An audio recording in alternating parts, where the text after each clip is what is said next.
My good friend, Tamara Smathers, is here with us to kick us off with a conversation around strengths. She spent a little bit of time with the pastoral staff this afternoon, and she helped Doc and I and Bill and Allie and Candace and Vicky really understand some things, and even Lynn understand some things about ourselves that we knew, but were also really instructive in some ways. And so we've had an opportunity to think about it as a church as well, and I'm grateful for her abilities and her willingness to come and lead us. Tamara and I worked together for 14 years in Rome. She's the Minister of Education and Administration there, and because of her drawing toward this, it has shaped my ministry. One of the things that I've learned about myself through this has helped me work better as a colleague. And so Tamara and I are very different, right? She's giggling, and it's true. Some of my strengths, some of the ways I lead, can drive someone with her strengths crazy at times. But we have common language around that, and because I know that about her and she knows that about me, we're able to give one another grace and be clear with one another about where our responsibilities lie and how we can be better teammates. And so I'm grateful for you being here, and I think this will be instructive for us, not only as believers of a God who's created us in a unique way for a specific purpose, but also as a corporate body who will use those gifts well in concert to bring the will of God to bear in our community. So welcome, Tamara. We're glad you're here.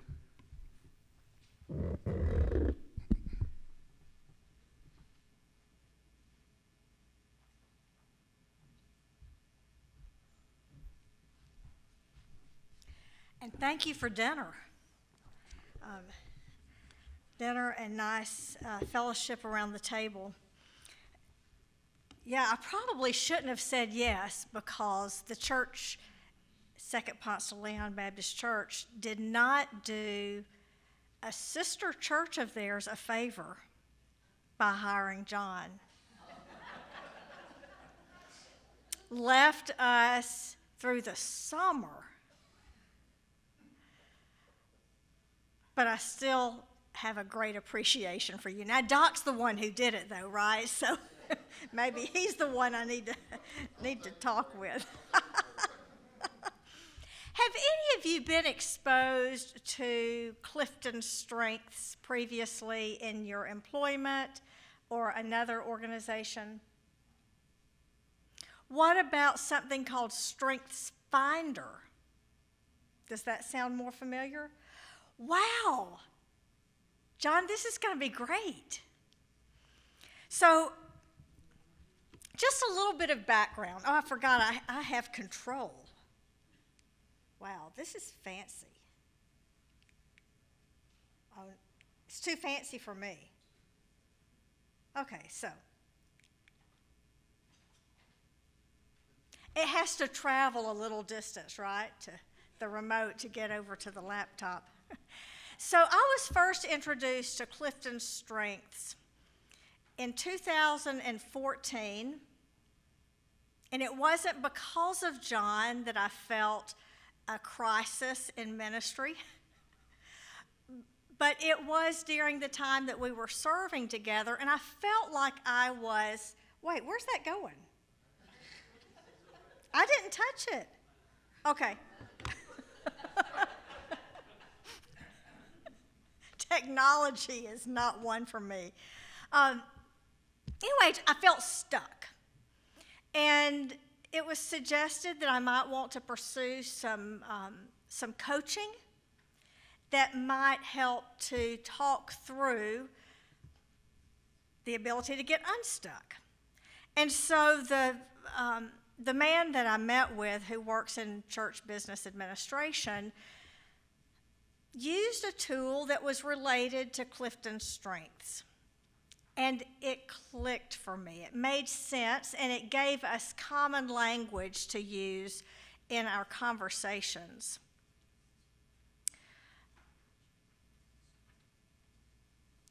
It became such a powerful process for me that I wanted to dig a little deeper and pursued a coaching certification through the Gallup organization. So Clifton's Strengths is just one of the tools produced by Gallup. You know what else Gallup does? The polls, okay? So the Gallup organization is an international polling organization, but more so really a research analytics organization.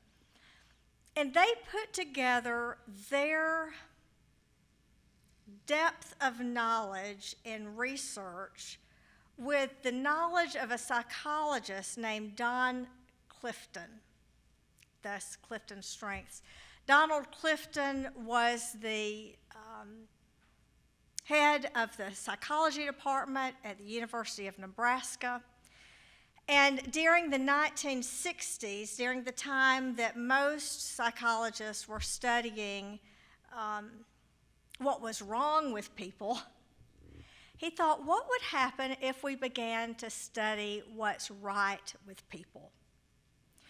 And so Clifton's Strengths grew out of 50 years of scientific psychological research of exploring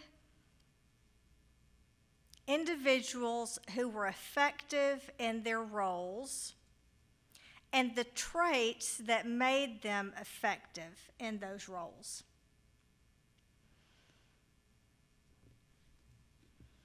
This produced an assessment that identifies or names 34 strengths, really 34 talents, themes that show up naturally in a person. So I just have on the screen my top 5 strengths out of those 34.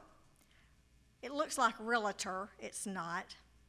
Relator, okay, which means that I function best in conversations with a small group of people, and I want to know everything about those people and engage in a relationship over the long term. It's where discipleship really holds strength for me. Harmony shows up for me in seeking a sense of, I was going to say a sense of order, consensus. On a team in particular, coming together in harmony means coming together in consensus. Consistency, I do love the rule books. I told John I like the bylaws and the personnel policies and the things that help me in my job be fair to everyone. So in my role as an administrator, I relate to the building policies and the personnel policies and the finance policies, and all of those things give me great comfort because I can be fair. Developer is a sense of developing individuals, and in the church, and for me, it means discipleship. And the 5th of my top 5 strengths is responsibility. I take ownership of whatever job comes my way. Now, with each of these top 5 themes, there's also what might be called a blind spot, or the ways these themes show up in ways that aren't particularly helpful to my teammates or to my family, but I'm able to understand those and watch out for them. So, moving forward. Oh, that's moving backwards. Here we go.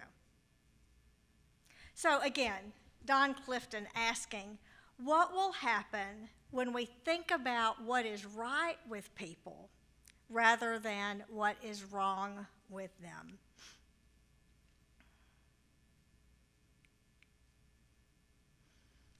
So the premise of Clifton's Strengths is that everyone has talents. These are not talents as in music or mathematics, or the talents are these naturally occurring patterns of thought, of feeling, of behavior. And when those patterns are applied productively, then what happens?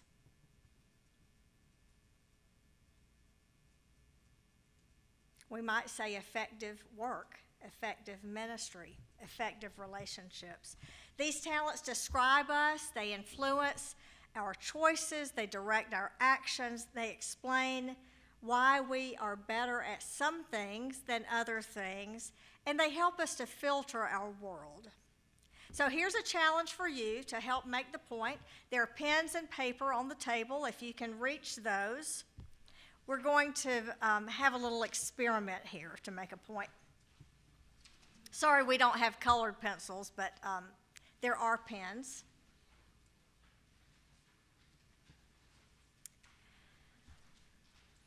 Did everyone find paper and a pen or a pencil?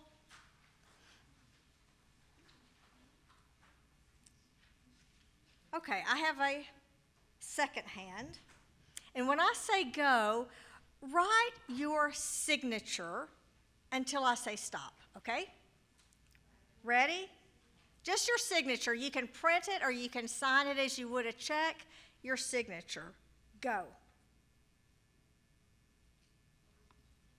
Keep writing until I say stop, as many times as you can.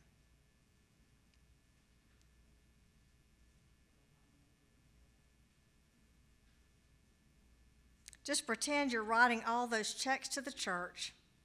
Sign them over and over. Stop. Okay? If you'll lift up your pens, that was right at 30 seconds. Now I'd like for you to choose your non-dominant hand. Okay? Now, anyone in here ambidextrous? You're comfortable using both your right or your left hand? Okay, so you've switched now to your non-dominant hand, and you'll do the same thing by writing your signature until I say stop. Go.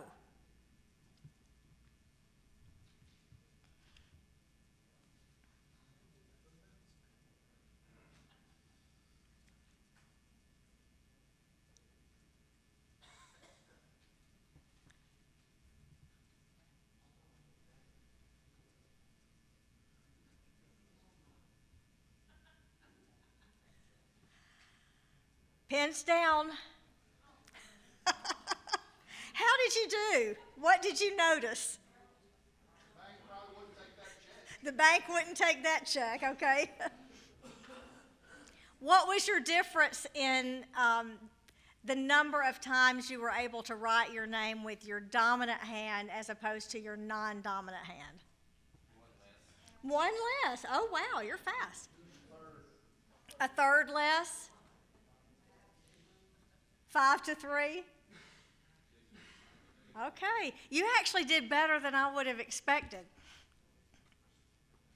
So this exercise just illustrates what happens when we do what's natural. Your dominant hand is your natural writing hand. You try to do things with your non-dominant hand, and it takes more time, more effort. Chances are the result of the work is not quite as neat. All right? An understatement?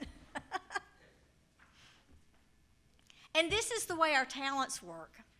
So those which are natural to us, we don't even think about. They're just second nature. They come easily to us. But the themes that are non-dominant, so the ones that are at the bottom of our list, Don Clifton would say, don't worry about them. You could spend a long time trying to make those strong you make your signature look better, and it would probably end up still looking the same, right? So,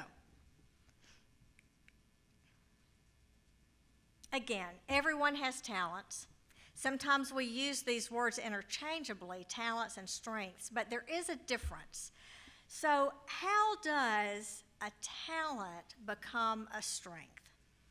So this talent, I already said, is the natural ability, the patterns of thought, of feelings, of behaviors, productively applied. Multiply talent times investment. Investment meaning learning, skills, building knowledge, and your result equals strength. Now let me use this illustration. John, can my mama make a coconut cake? Honestly, my mama makes the best coconut. If you like coconut, not everybody likes it, but she does make a good coconut cake. And she started out with a recipe. It was the standard recipe. But one thing, she's just natural in the kitchen. She knows the tools that are handy. She knows how to pull them out. She has made that coconut cake. I don't know, she keeps them in the freezer because people call and want a piece of her cake. The natural talent for her of baking that cake and the investment of time, this cake, I hate to even tell you, but it does include a cake mix. I know. And do you know cake mixes don't weigh as much now as they used to? So she has had to calculate the weight of an old cake mix and the weight of a new cake mix and figure out the right proportions. But she's got a good coconut cake in the end. Talent times investment equals strength. The ability to consistently produce almost perfect performance. Is zillion a real number? No, zillion's not a real number. But it is a word you might be tempted to use to describe all of the talents found in people. Creating a list of every talent is an impossible task. But if you step back, you'll see that talents have commonalities that allow us to group them into themes. Some talents, like a natural ability to share thoughts, create engaging stories, and find the perfect word, relate directly to communication. That's what they have in common, a shared theme based on communication. So to begin thinking and talking about them, we can call them communication talents. Your distinct Clifton Strengths 34 profile sets you apart from everyone else. Your Clifton Strengths 34 profile is your talent DNA in rank order based on your responses to the Clifton Strengths assessment. The Clifton Strengths at the top of your profile are the most powerful. Similar to your fingerprint, these themes represent how you are uniquely talented. There are nearly 34 million possible combinations of top 5 themes. You heard right, nearly 34 million. Start with your top 5. Develop these Clifton Strengths to make the most of your profile and maximize your potential. Your greatest chance to succeed at work or anywhere else lies in strengthening what you naturally do best and doing more of it. Try this. First, name it. Carefully read the descriptions of each of your top 5 Clifton Strengths themes and identify parts of the theme descriptions that are undeniably you. Try to describe a recent situation when you used each theme. Next, claim it. Reflect on who you are. Think about your experiences, your motivations, how you see yourself. Then, consider how your strongest Clifton strengths shape you, what you do, how you do it, and why. Share your report with people close to you. Ask for their reaction. Then, aim it. Post your top 5 themes from page 22 of your Clifton Strengths 34 report in a place where you'll see them every day. Start with the suggestions for action in the report. Then, try to find more ways to use your strongest Clifton strengths in your daily activities. Your talents are an instinctive source of wisdom and power. And as you start to intentionally use your most dominant Clifton Strengths themes, you'll find ways to build on your greatest areas of potential. You have dynamic talents, just waiting to be unlocked and developed. Use your report to name, claim, and aim your most dominant Clifton Strengths themes. All right, I guess that's a bit of a teaser since you don't have your reports in front of you. But John and Doc both brought their reports from this afternoon with them tonight. And so if you are curious to know what this 34, well, and actually Bill has his in the back of the room as well. Here are some things to know about Clifton Strengths. I've already mentioned it's grounded in 5 decades of research, measuring 34 themes, designed to help you develop your talents, your strengths, gives you language, as John said, to talk with others about your talents, and helps people identify their unique contribution. Now, this is where I began to wonder how the church could be influenced by a tool that was used in corporate America, actually around the world. When I read this, people who focus on using their strengths are 3 times more likely to report having an excellent quality of life. It's a good thing. 6 times more likely to be engaged in their jobs. Well, certainly there are employees at Second-Ponce Baptist Church, but more so, there are volunteers. Those of you who serve on a regular basis in different roles. So I began thinking, what would happen at First Baptist Church of Rome when we're enlisting people to serve on committees or to carry out particular duties if they served in places where they really felt strengthened or talented? How much more they would be engaged in that ministry and in particular in the life of the church. So I brought this tool home, and we began as a staff to look at it and to work through it. We have our strengths posted on our nameplates by our doors.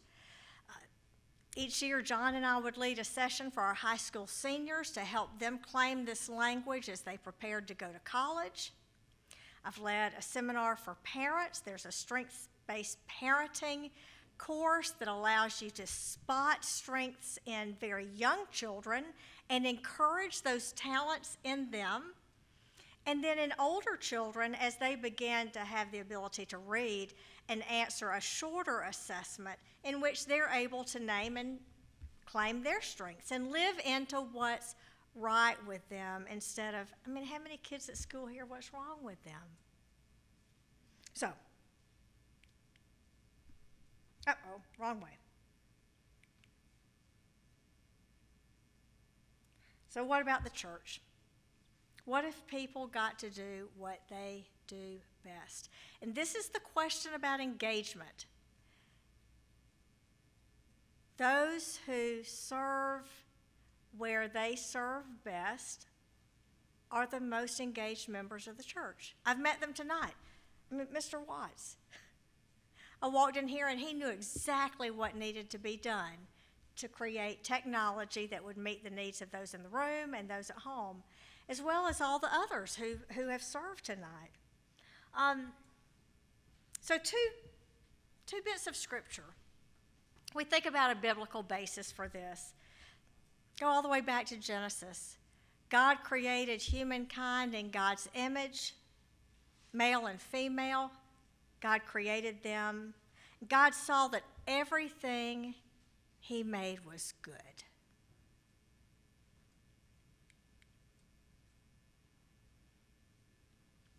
This is the wrong reference.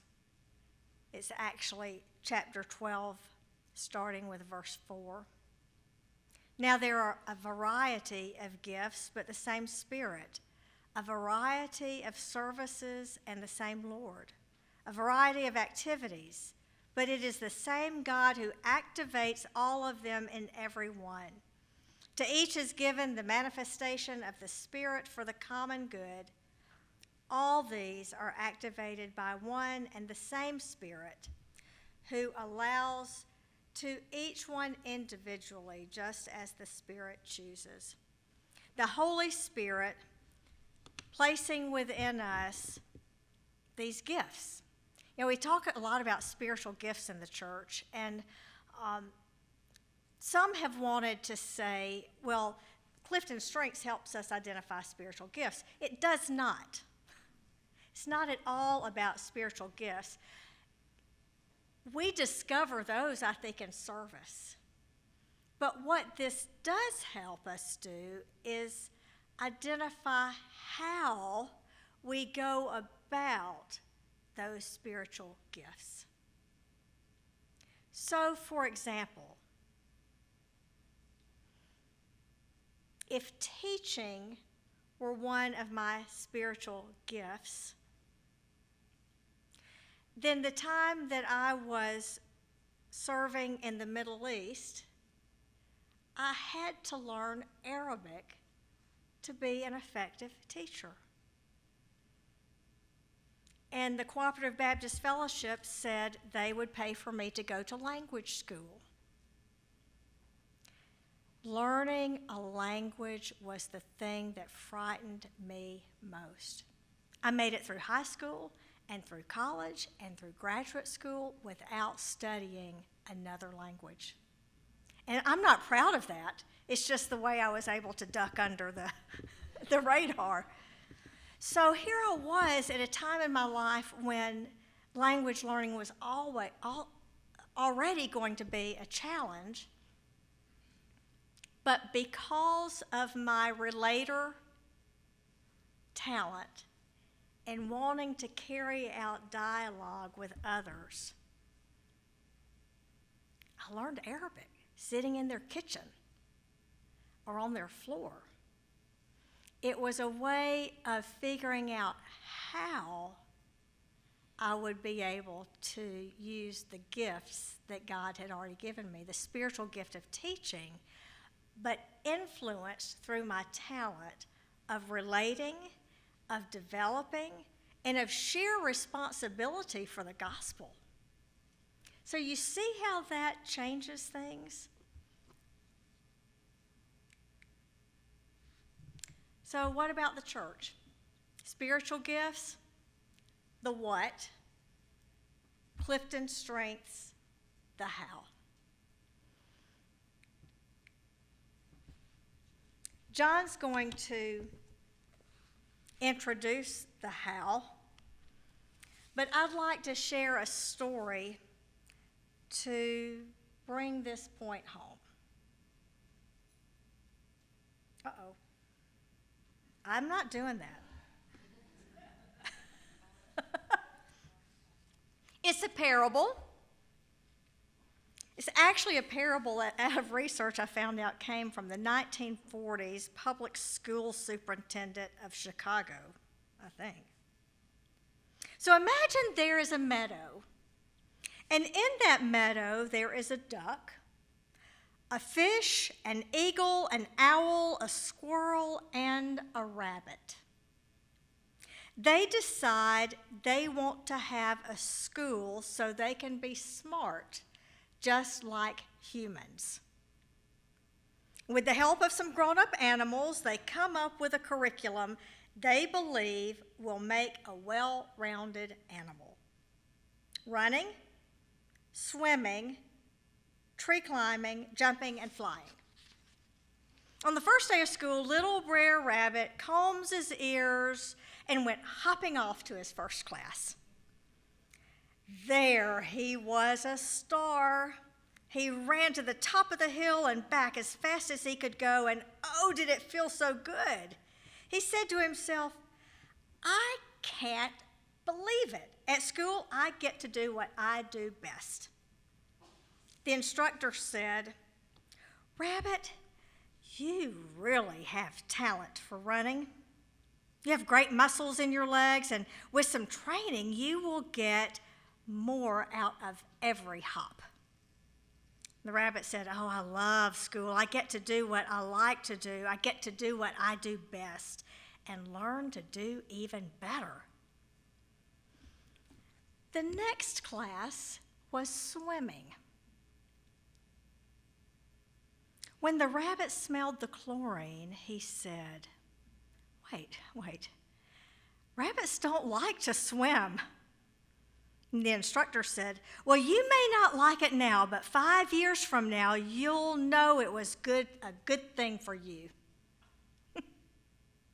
In the tree climbing class, a tree trunk was set at a 30-degree angle so all the animals had a chance to succeed.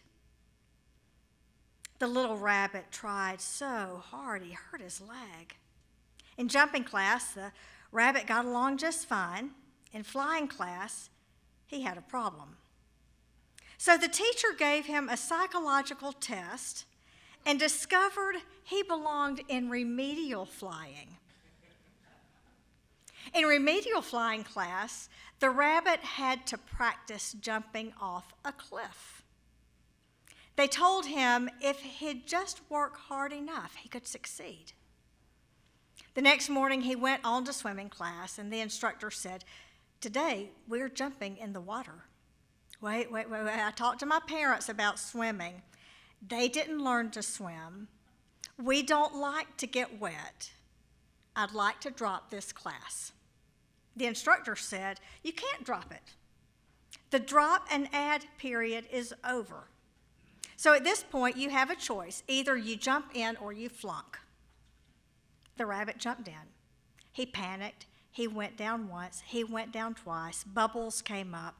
The instructor saw that he was drowning and pulled him out. The other animals had never seen anything quite as funny as a wet rabbit who looked more like a rat without a tail, and so they chirped and they jumped and they barked and they laughed at the rabbit. The rabbit was more humiliating than he had ever been in his whole life. He wanted desperately to get out of class that day. He was glad when it was over. He thought that he would head home, that his parents would understand and help him. And when he arrived, he said to his parents, I don't like school. I just want to be free. If rabbits are going to get ahead, you have to get a diploma, replied his parents. The rabbit said, I don't want a diploma. His parents said, you're going to get a diploma whether you want one or not. They argued, and finally the parents made the rabbit go to bed. And in the morning, the rabbit headed off to school with a slow hop. And then he remembered that the principal had said, if anyone had a problem at any time, to remember that the counselor's door was always open. So when he arrived at school, he hopped up in the chair by the counselor and said, I don't like school. And the counselor said, tell me about it. And the rabbit did, and the counselor said, Rabbit, I hear you. I hear you saying that you don't like school because you don't like swimming. I think I have diagnosed that correctly. So, Rabbit, I tell you what we'll do. Since you're doing just fine in running, why don't you use that time to work on swimming? And I'll arrange it so you don't have to go to running anymore, and you can have 2 periods of swimming. When the rabbit heard that, he threw up. As the rabbit hopped out of the counselor's office, he looked up and saw his old friend, the wise owl. The owl cocked his head and said, "Little rabbit, life doesn't have to be that way. We could have schools and businesses and churches where people are allowed to concentrate on what they do well." Brer Rabbit was inspired, and he thought when he graduated he would start that business. He would pastor that church where rabbits got to do nothing but run, and squirrels could climb trees, and fish could swim. As he disappeared into the meadow, he sighed softly to himself and said, "Oh, what a great place that would be."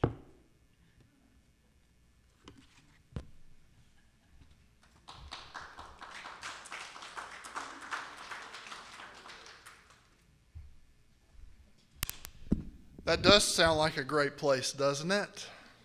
A place where you fit and where you're able to lean into the things that God, in the ways that God has gifted you. And that's why I think this next month is important. What we have is an opportunity over this next month to consider Clifton strengths. Over the next 4 weeks, we'll be talking on Wednesday nights about some of the theological background. We'll be talking about all of the 34 talents over weeks, but we'll also kind of set the table for how we might leverage our strengths corporately and individually for God's glory through this place. As Tamara mentioned, these are not spiritual gifts, but they will help us with our spiritual giftedness, right? They'll help undergird and strengthen those in ways that we might not have even ever realized. And so what I want to encourage each of you to do is to take a test. I know that's the terrible sales job, isn't it? At the end of a great night, to say you've got to take a test. But Bill and Doc and I have all done it, and we're still alive. And it wasn't miserable, right? So this assessment is being provided by the church in partnership with Tamara as a facilitator. And what we've kind of agreed on is that the church is going to purchase these assessments that are basically a unique URL code. And so what I'm asking each person on Zoom and everybody in the room to do is to let me know if you're in. You can email me, you can come tell me tonight, and write your name on the list. And what Karen Harwell and I are going to do over this next week is we're going to email you some instructions about taking an assessment. What I'd love for you to do is take the assessment before you show up next Wednesday night. So we'll have some other things to talk about. But you have time. There's not. We're going to provide assessment opportunities for members of the church through the month of August. And then at the end of our journey together this month, the leadership is going to talk about how to best use the data that we have so that the strengths of our congregation, individually and corporately, are maximized in ways for the glory of God. And so that's the invitation, and that is the challenge to each of you. So tonight, before you leave, I tell my wife all the time, at the end of a conversation, she's trying to convince me to do something. I said, I'll pray about it and let you know what Jesus says. If you need a night to pray about it, email me tomorrow. That's fine. But if you would, come put your name on a blank sheet of paper that you didn't sign your signature on, then we'll start building that list of folks who will get unique URLs to take the assessment and start building our grouping of strengths together. Do y'all have questions about any of it? What if they just give you the paper they wrote their name on? Yeah, you could. You could. If you just signed your signature, you can give me that paper. Or I think Melissa's starting a list. So Melissa's already signed up. She started a list. If you'll just add your email address or your name, if you're sure we have our email address for you in Realm that works. If not, then put your email address down. But if you'll sign up tonight, that'd be great. And if you have questions about it, before you commit, see Bill, see Doc, see me. You can call Candace. You can talk to Vicki, and we'll answer questions as you have them. But it will be a good and meaningful experience for us in the weeks to come. So, any other questions or comments? Yes. So the assessment itself is you'll need access to the internet for. So you'll click that URL, and the email will explain all this. But what it will do is it will take you to the website, where you will be instructed to create a username and password, and then give yourself 30 or 40 minutes of quiet space to think and work through the assessment, at which time you'll be able to use that same email and username and password to access the information. And we'll also get it as well. So, but all that information will be in the email, and anyone who is interested who doesn't have access to the internet, that's something that I'll be able to help you with. We'll provide a way for you to take the assessment while you're on campus on a computer. That's a great question. Yes. Mm-hmm. The assessment it's timed, so it's is it 170 questions? I can't remember, but it's 20 seconds I think for each one. They're not hard questions because they're about you, and it is valid as long as you answer the questions correctly according to yourself. But if by chance you need the timer to be turned off, I'm serious, the Gallup services will turn off the timer for an account. You just need to let John know that so he can contact them and ask them to turn it off. So yeah, we had a student who